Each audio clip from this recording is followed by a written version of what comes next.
The turn of the 16th century saw the majority of South America conquered, and eyes were turning north.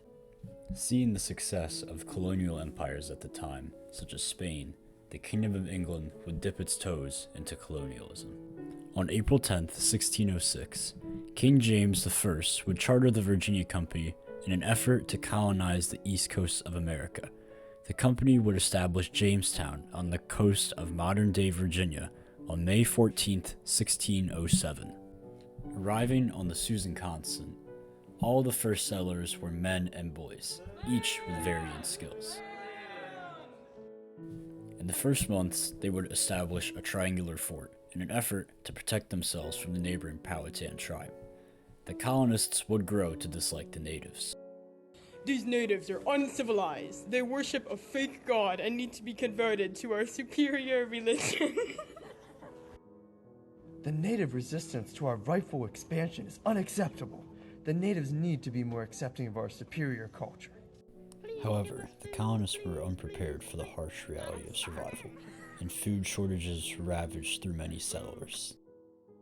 With only 38 making it through, this would mark the beginning of struggles in the colony. In January of 1608, more settlers would come in, including the first women.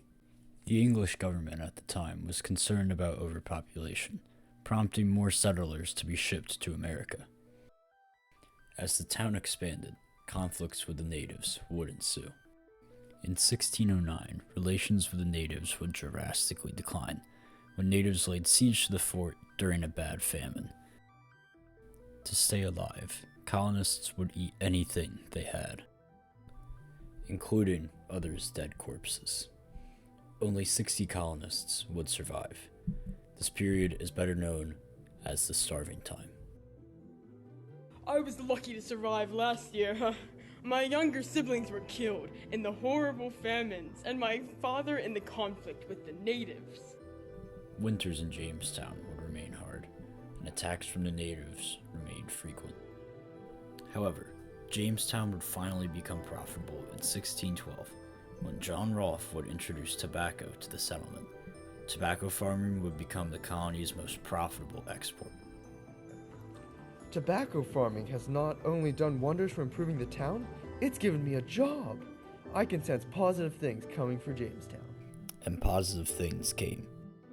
In 1613, a group of English colonists captured the Powhatan princess Pocahontas. In the following year, she would convert to Christianity and marry John Rolfe, soothing relations between the natives and the English. I'm glad things have finally soothed between us and the natives. They have finally accepted our superior culture. This should help us expand further. Money would continue to flow out, and people would continue to pour in. As the colony continued to grow, it would become clear that a more defined rule would be required. In response to this, the General Assembly of Jamestown was created. This was the first democratic institution in the New World and would pave the way for American democracy. The following years of 1620 through 1622 would see many women come into the colony. The idea was that by creating marriages in the New World, men would be less likely to leave. Like many others, I was bought by an unwed man in the colony. Although I manage the household, us women tend to be more progressive than those in metropolitan England. We often fight for our rights and for our children. I was an indentured servant who sought a better life in a new world. Me and many other women worked tobacco fields and unfortunately suffered frequent abuse. After our stay had been paid off, we were most likely married. Around the same time, slaves were kidnapped from African kingdoms and imported into the colonies. Most of them were indentured servants and were forced to work the tobacco farms. Although many would go on to buy their freedom, it would eventually lead to the opening of slavery in Virginia. The next years would lead to periods of war and peace with the natives, as more settlers would feel expansion deeper into native territory. The colony was eventually nationalized and made into a royal colony in 1624. Struggles with the natives would spark again in 1622, in which a 10-year war devastated both the English and the Powhatan. Peace would eventually be made in 1632, and expansion would continue onward.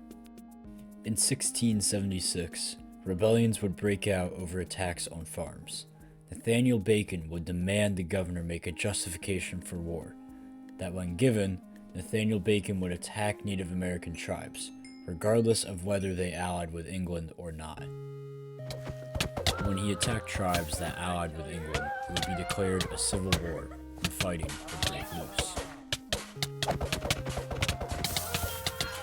In 1609, Jamestown would have 60,000 people living in it, and it expanded massively from what it once was. However, its history being a town would soon end when the capital of Virginia was moved to Williamsburg. Needless to say, Jamestown would have a massive effect on America. Its introduction of slavery and tobacco would shape Southern America permanently. Although it was eventually forgotten, its impacts are still felt to this day.